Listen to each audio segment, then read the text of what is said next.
भारत के साथ नेपाल की सीमा 1756 किलोमीटर लंबी है।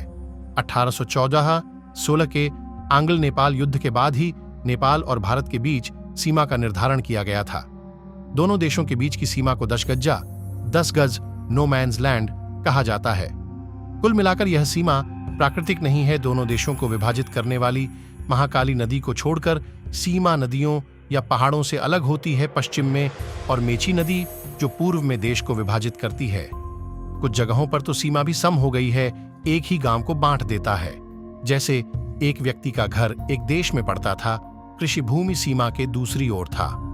दिलचस्प बात यह है कि जिस दौरान दोनों देशों के बीच सीमा का सीमांकन किया गया, उस दौरान कई नेपाल के सीमावर्ती क्षेत्र के लोगों ने गोरखाओं के खिलाफ लड़ाई लड़ी, क्योंकि वे इसका हिस्सा नहीं बनना चाहते थे नेपाल। ये संभावना थी कि इस तरह के पाठ्यक्रम से गोरखाओं को उनसे बदला लेने में मदद मिल सकती थी। लोग इस संदर्भ में ब्रिटिश शासन को गोरखाओं के साथ समझौता करना पड़ा और एक प्रयास करना पड़ा, वादा करें कि वे नेपाल में सीमावर्ती निवासियों से बदला नहीं लेंगे। नेपाल के साथ विलय की अनिच्छा तब से ब्रिटिश शासन और गोरखाओं ने कोई रोक नहीं लगाई। लोगों का एक देश से दूसरे देश में जाना इस डर से है कि उनके आवागमन पर कोई प्रतिबंध लग सकता है, प्रतिक्रिया उत्पन्न हो सकती है। जब से नेपाल और भारत के बीच सीमा का सीमांकन हुआ है, तब से कोई सीमा निर्धारण नहीं हुआ है। दोनों देशों के बीच बड़ी समस्या, दोनों देशों ने 98% काम पूरा कर लिया है उनकी सीमा पर सर्वेक्षण कार्य। दोनों देशों के बीच सीमा संबंधी समस्याएं केवल सुस्ता और मेन मौजूद हैं काला पानी, जिसे दोनों देश बातचीत के माध्यम से हल करने की उम्मीद करते हैं। सुस्ता स्थित है पश्चिम नेपाल में नवलपरासी जिला, जबकि काला पानी नेपाल के सुदूर पश्चिम में दार्चुला जिले में है। 1947 में भारत को अंग्रेजों से आजादी मिलने के बाद नेपाल और भारत ने हस्ताक्षर किए 1950 में शांति और मित्रता की संधि।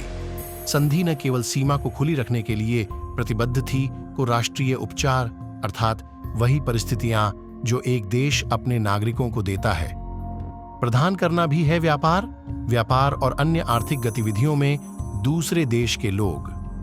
संधि का खंड एक देश के लोगों को औद्योगिक और अन्य आर्थिक गतिविधियां संचालित करने का अधिकार प्रदान किया। अन्य इसके अलावा क्लॉज ने एक देश के नागरिकों को निवास का अधिकार, स्वामित्व की अनुमति दी, संपत्ति, व्यापार और वाणिज्यिक गतिविधियों में भागीदारी, आंदोलन और अन्य विशेषाधिकार देश।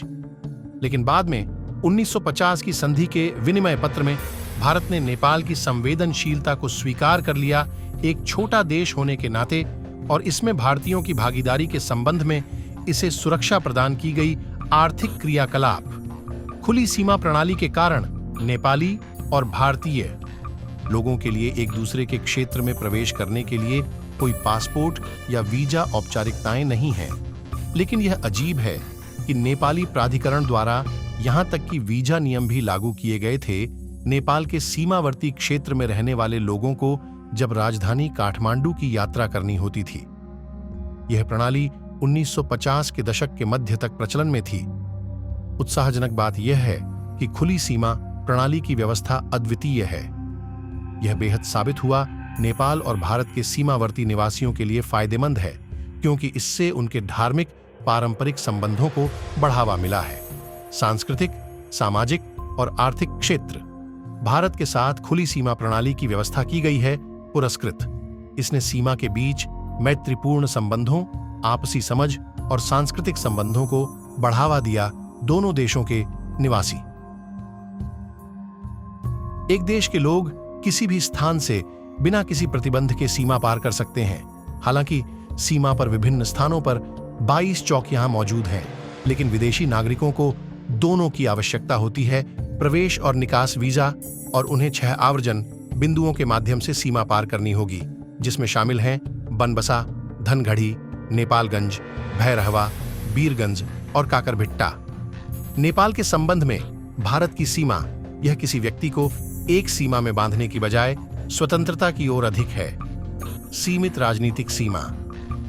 जातीय और भाषाई समानता के कारण नेपाल भारत के दोनों किनारों पर लोग रहते हैं। सीमा मैथिली, हिंदू, भोजपुरी और अवधी बोलती हैं। उनका खान पान, पहनावा और रहन सहन है लगभग एक जैसा। इससे सीमावर्ती निवासियों के बीच वैवाहिक संबंधों को बढ़ावा मिला है। हर साल दोनों देशों के सीमावर्ती निवासियों के बीच हजारों शादियां होती हैं, जो कि है उनके रिश्तों में गर्माहट आ गई। अक्सर नेपाल के सीमावर्ती निवासी सीमा पार कर भारत के विभिन्न हिस्सों में चले जाते हैं तीर्थयात्राओं पर। इसी तरह भारतीय सीमा के निवासी भी नेपाल के विभिन्न धार्मिक स्थलों पर जाते हैं। नेपाली सीमा के निवासियों के लिए भारत में सीमा पार लोकप्रिय तीर्थ स्थल गया है काशी, प्रयाग, मथुरा, वृंदावन, वैष्णो देवी, बालाजू तिरुपट्टी, रामेश्वरम और द्वारका। इसके विपरीत नेपाल में भारत के हिंदुओं के लोकप्रिय तीर्थ स्थलों में जनकपुर, घड़ी शामिल है माई, बराह क्षेत्र, मुक्तिनाथ और काठमांडू, कोशी टप्पू, परसा वन्यजीव रिजॉर्ट, बर्दिया और चितवन जैसे कई स्थल भारत के साथ नेपाल के सीमा क्षेत्र में राष्ट्रीय उद्यान पर्यटकों के आकर्षण हैं। इसके अलावा नदियों में राफ्टिंग भी की जाती है और खूबसूरत चाय बागान भी पर्यटकों को आकर्षित करते हैं। कई भारतीय पर्यटक बुद्ध की जन्मस्थ लुम्बिनी की यात्रा करते हैं।